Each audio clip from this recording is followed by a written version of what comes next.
Part of being transparent and giving you review shows is being honest. And sometimes we were talking a little bit pre-show. It's just like we don't need to go a super long review show this week.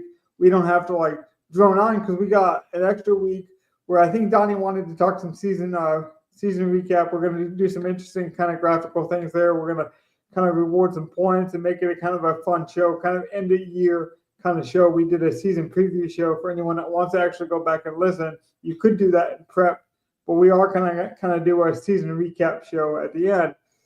But we always preach transparency and giving you guys our real player pools and proving that we play it, and that's important to me. So I do want to give away what we did. This lineup, it was our 2-game build. We ended up min cashing this. I was actually very happy with the min cash. Our showdown did not min cash, but just for the sake of time, we're going to show you the 2-gamer because, like I say, everyone that we played in the 2-game was pretty much who we wanted to play in the showdowns. And we can speak about any individual player you guys want that might have disappointed you, or maybe you're looking forward to playing this week. I think Travis Kelce is kind of that biggest sticking point, being 66% owned and then kind of disappointing. But I will say this. I will not look or acknowledge any comments about the Super Bowl. I will not look at anything DFS Super Bowl related until Super Bowl week. So, to be fair, you've been doing that most of the season, though. That's part of your process. Like we talk about. Oh, boo-hoo. You're going to wait, 6 more days? That's a long time for people, honestly. That's a really long time for some people. I've already built a base, so I will admit I completely forgot. Are they doing the Pro Bowl that week in between in Orlando, or are they still doing it? I have no idea. I don't know where it is, but I know they're doing it. They honestly need to go back to just doing it in Hawaii the week after the Super Bowl. I never knew it was ever after the Super Bowl. I think it was always the week after the Super Bowl, so the players in the Super Bowl could go there, and it was always in Hawaii. I knew the Hawaii thing. I did not know it was the week after the Super Bowl. That's how long it's been. Then all of a sudden they made it the week before, so the Super Bowl teams are excluded. So it automatically gives you more All Pros because the 2 quarterbacks in the Super Bowl were always 2 of the 3 All Pros. I'm actually glad you mentioned that, because that does bother me. Because the whole league wants to say, well, this is a celebration. This is for the kids. This is a grow the game moment. We want to get families involved. They do it in Orlando where they have the facility. You can make it like a thing. Yeah. I get that. But here's the thing is it was always that big thing. When you're one of the best players in the league, they basically NFL gives you a free trip to Hawaii for you and your family. Right. Anybody can take a trip to Orlando. Right. And you get the Super Bowl, players more involved, because it's after the season. I don't know. It's not really for me, so I guess no matter what they did, I wouldn't watch it. I honestly think though they're trying to make it like a wrestling event, like a WrestleMania event, where I actually heard this year they may break it into like a 2-night event or just do different contests on different days. They're starting to do some really weird stuff. It doesn't make any sense to me. I love the dodgeball. I will say I don't like the Pro Bowl game, but I like the other things. Well, the contests are fine, but now I didn't even know they were doing the other things. I literally only watch it for the Pro Bowl game, which has been getting worse and worse. I do the opposite. I think the dodgeball. I don't watch the skills competition for NBA. I watch the dunk contest and the All-Star game. I don't watch anything besides the dunk contest for the skills competition in the game. I think the NFL side game, NBA, and that sucks. Yeah. The side games for the NFL are actually pretty good if you just they embrace the kid nature of the games. They have fun with it. I will say I have watched them with my nephew. That is the perfect audience. He likes that. There's a bunch of big, strong-looking guys playing tug of war.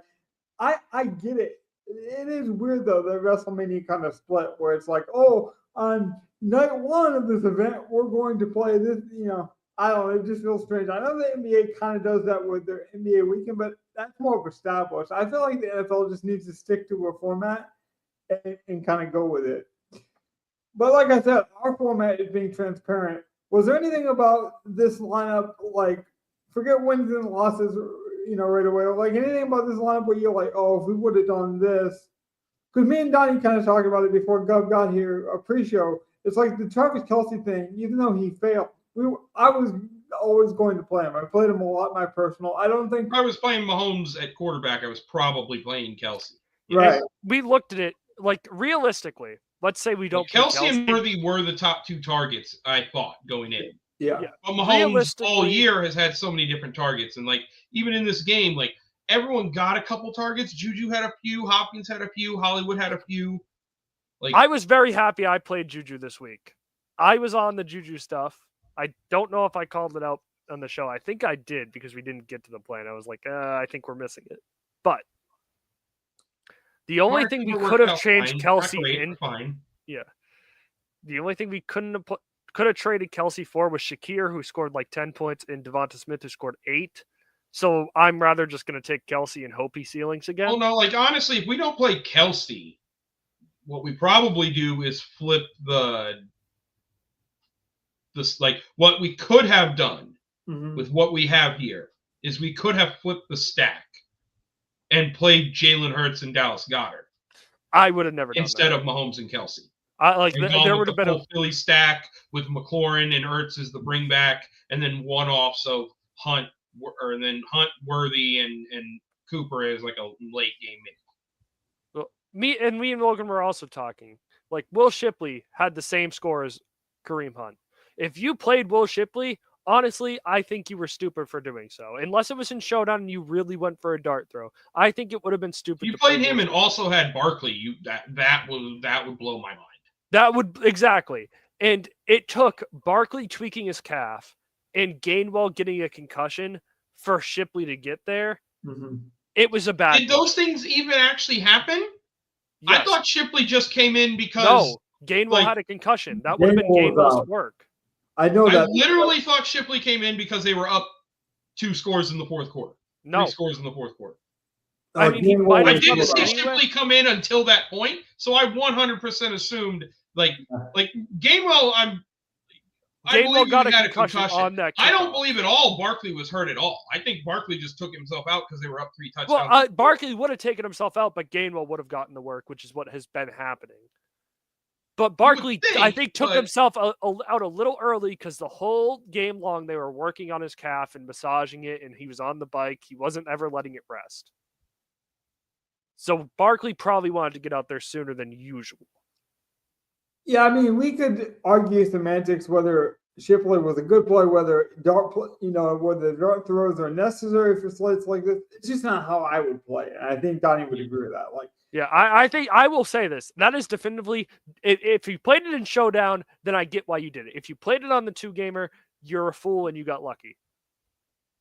Which is why you don't like Showdown anyways. Like, you don't like those like low percentage, high upside guys. Like, this is not how you play. But just to get to the comment, because he was in here right as we went live. Don, welcome back. Nice to see you again. Always nice to see you in the comments.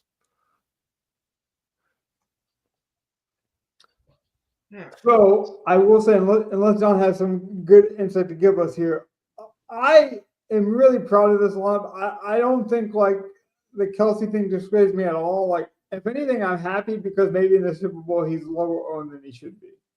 Like, that's how I view that. Yeah, honestly, I'm not upset that Kelce. I hope his price stays the same and I can just play him again at that price. So because if it goes down, you're gonna see more people play it. Yeah. Now, I do want to talk about the defensive stuff. Okay. Because I was very adamant about the Chiefs' defense. Chiefs, obviously, Snowflake. Bills, Snowflake. Commander, Snowflake. Only defense who did anything was Philly with 11 points. Everyone else had 3 or less. So why were you so heavy on the Chiefs? Was it just a talent play, or were you scripting it somewhere? Like, why do you still think it was a good play? I'm not saying it was a good play. Okay. But throughout all these defenses, Philly had the 11 points and they forced turnovers a lot, but they didn't get many. They got 3 sacks, which is a decent number. Again, but Commanders are always passing. You're going to expect some sacks. They forced the 1 interception. Jaden Daniels, I think, threw 7 interceptions this year against the Commanders, maybe 6. But 3 fumbles is what got them to 11 points, really. That's 6 of their points. that's so unrealistically, like, probably once in a million times that will happen. I really don't think it was. I don't think Philly was worth paying up for. They might have hit. They might have been the only one that flamed, and everyone else failed. I didn't like that play. It took 3 fumbles to get there. Commanders were able to move the ball on them, just didn't punch it in. You know, I don't think there's good expected value this late in the season. I think we were pretty much playing for fun at this point. You're playing with some of your winnings from the season. Like, you're kind of playing for this, like, fun outcome. Like Donnie already talked about, he wanted to cheer for Juju Smith-Schuster. He's always kind of been on that train. That's when you kind of take those chances, right? On guys like that. Or I hate Juju. Well, maybe I like him, and you've always just saw the usage. Either way, like, that's where you kind of make those fun stands. But even Gov's got the screen pulled up. You can see that the amount of options that are available are very slim. So I do think you've got to adjust and play these slates kind of differently. Now, the Super Bowl is huge for props and Gatorade colors and that kind of fun stuff. And then obviously with Showdown, they'll add so much more to the prize pool than they did for the remainder of these playoffs that it makes it more interesting. I do really like the one thing I will say about the future is I do like the amount of talent we have to pick through in the Super Bowl. Someone's going to be really wrong. Someone's going to get a lot of snowflakes, but there's a lot of talent we can pick through.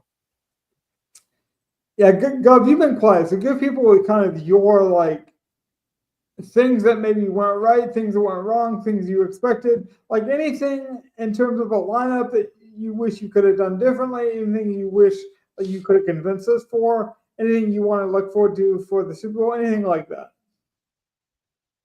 Well, I mean, my personal lineups were mostly built around the Bills. Like, I'll say that.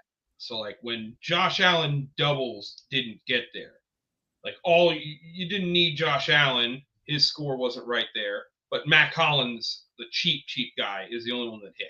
Although, to be fair, every quarterback had 20 points. Like, to be fair, every quarterback played sort of well fantasy-wise.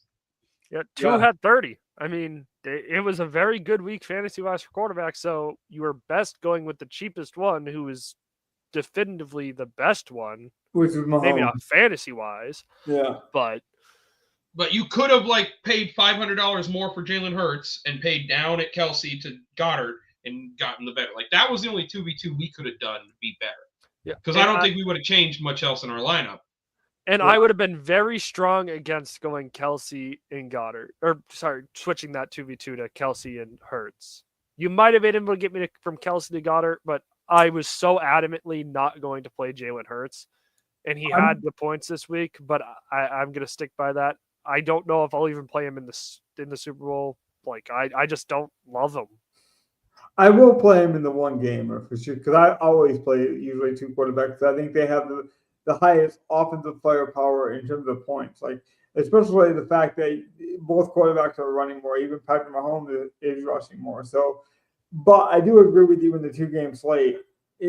I'll eat the crow if you want to say it's crow. I bought into the injury concern with Hurts. I didn't think he was healthy. I did bet his over in the sports book. Because some of his overs, it wasn't just me. Some of his overs for passing were like 185 yards. No, and statistically he did very well, but still, like, I don't think he was exceptional as a passer. He hit his checkdowns a lot and just didn't make a mistake. That's kind of what I saw from Jalen Hurts. Now, one thing I do want to talk about, speaking about mistakes and whatnot, how about the Commanders jumping over the line of scrimmage like, 4 times on the goal line and the palpably unfair act almost coming into play? Gov, we didn't get a chance to talk to you about that. Me and Logan called after it happened. What was your reaction to that ridiculousnly?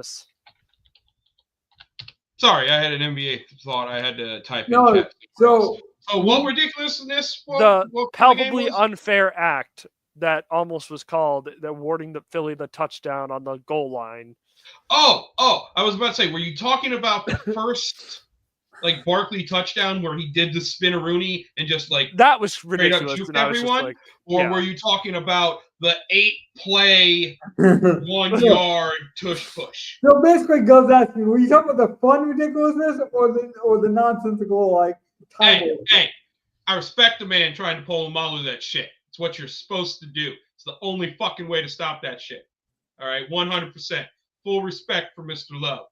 I would have kept doing it. I would have said, fine, award the After touchdown. I would have forced the refs to do it. Yeah, exactly. You want to warn me? You want to warn me? Here's the truth. I don't think they would You have. better award them the I don't think score, they had the I'm gonna balls keep to do jumping. it. Yeah, I don't think they had Now, the balls. I would have been telling the defensive line, like, all you need to do is just get low and don't worry about trying to jump it. Just like, do not go off sides. We will jump over the motherfucker. In fact, there's people in the comments. We've already gotten some. If you guys want to weigh in, I don't think the refs would have done it. I think it was that total like parent move. You're on a road trip. The parents are like, "Hey, stop messing with your sister. Stop messing with your brother. Don't make me pull this car over." But that car was never going to get pulled over. It just was not going to happen. I would have liked to see it. I don't think the refs had the balls to do that in the NFC Championship. Here's the other thing that me and Donnie were talking about in real time because we were watching some of this game together on the phone for just a few minutes ago. I understand why people want to make like this tush push. Like they want to make a definitive rule about it one way or the other. I don't think you can because I think it opens up a precedent and a box of worms that you don't want to open. Because how are you going to ban it and then make it like I don't know? Because then it's like, well, do you ban the onside kick? Do you ban running quarterbacks? Like where does that line then get drawn? So that's the problem. I do think they have a problem, and I do think they'll have to make it a legal formation, or they'll have to start calling something more as an illegal formation. I thought I don't expect it to be an illegal formation. The thing I had was, is they're going to make some kind of verbiage of the way they're pushing him at the start of the play isn't allowed in the rule book. Because I think that was the final straw. That had to be the final straw. There's plenty of times I've been watching that play. There is no tush push, really. It's just Jalen Hurts behind the center churning with his fucking legs. Right. He's got massive calves. There's like I would say 30 to 40% of the time there's no push on his tush. It's all Jalen Hurts. Right. No, and that's the thing. Like Hurts and the formation is just like kneeling formation, to be honest. That's exactly my argument. Because then you wouldn't be able to take a knee. That was my argument about the illegal formation. Well, that's my problem. It's the same thing as the QB kneel. Is it a situation like they've done with the onside kick where you have to report to the referee that this is a kneel and that's the only time you can use this formation? Like, I don't like the solution here, and I wouldn't ban it at all. But I do think the league cosmetically did not like the ref having to step in like a parent. I'm 100 against banning it. I would hate if it gets banned. Me and Logan were talking about this. I don't think it's fair to ban somebody who's super good at that. You saw Buffalo was not able to do it as well against Kansas City. We'll see if Kansas City can stop it in the Super Bowl. But the NFL has to be pissed that they had to have the ref go out there and threaten to award a free touchdown in such a big game. I can't imagine. Because the guy kept doing it, they were saying if you keep doing it, we'll award you an unsportsmanlike penalty. And you only get 2 of those and you're kicked out of the game. Yeah. It's like they were basically threatening to throw the guy out of the game who was trying to pull him out of it. Which again, and then when the defensive line was the one that calls the offsides and not him, like, now we just got to tell him, I don't care who does it, we'll let him score. Like, yeah, and the NFL, that's the thing. You can't have that happen. You just can't. And well, that's what they need. Like, honestly, Washington might have done us the favor. They lost that game, and they were probably farther along than they should have been with their rookie quarterback. But if they can make it so that the league sees that and is like, oh, we have to do something about the tush push this year. And I even said to Logan, I'm a Patriots fan. I feel like I'm a victim to the NFL saying this isn't fair. We have to change it because now with the offensive lineman having to report eligible and stuff, that was the Josh McDaniels and the Patriots' fault back in 2014 that caused that rule to be changed. It a little bit of a nick against the creativity of what the offense was doing at the time. And it's just like the Eagles are so good at it, and I feel really bad that something that they're really good at is going to get taken away. I don't think it's an if anymore. After that, I think it's going to happen. I hate to see it get banned though. It's the problem is like, where do you draw the line? Like in the NBA, when like we see it with the ratings. Well, the ratings are bad because the NBA 3-point line is this or that. It's like they're not banning Steph Curry's threes because he shoots it further than most people. Like it is basically saying that Jalen Hurts and his legs are too powerful for the league, so we have to ban it. Which, I mean, we could have that argument, but I think the larger argument is, where do you draw the line with our creativity then? Because like, if you ban this play, it's going to piss off the Eagles. It's going to change the NFL. And I don't think the Eagles are going to be pissed about it, because I think they're going to be. I think they're going to understand it. No, I don't think anyone's going to be mad about it. Oh no, I think you're wrong, man. Like, I think fans will be pissed, but Philly fans are so annoying. Anything will piss them off. Yeah, and I don't care who listens to that. If you're a Philly fan, I don't like you. You have a huge edge. Like, say this is DFS, this is our lineup. We have a huge edge. We get $1,000 more than everyone else, and you think we would just give that up? No, the Eagles are going to be super pissed. Well, my argument was, to be fair, the way the Eagles run it, literally by definition, you could consider the tush push palpably unfair. By definition, it kind of fits. No, I think it's a lot of straws. Listen, I'm a fan of the tush push. I think it's so awesome to see, but we've never seen a play 3 years straight, 95% of the time it works. That's never happened before. It might actually be just the most unstoppable play in history. So let's wrap this up in case there is something else we want to hit on before, because we got 2 weeks before actual football game.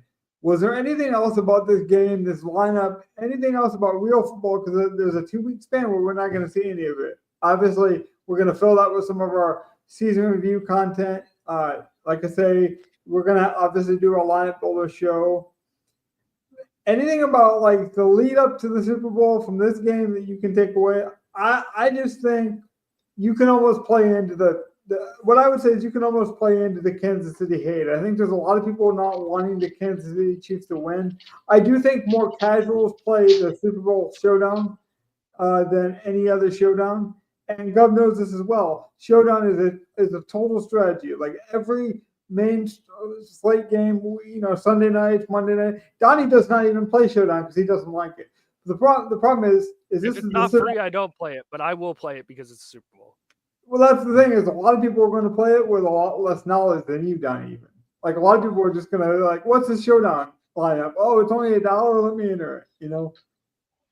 And so I would say this: the mistake you can make is to try to build too soon. I do think you should look. So I do think somewhere in the middle. I don't think you should be like Donnie and wait till the exact week of the Super Bowl. I'm waiting till Monday, maybe Tuesday. Fair. That would be my number one advice. Anything you guys want to mention before we get out of here? No, I'm good. But I will give everyone a sneak preview. Logan, you can exit out whenever you want. Peace out, everyone.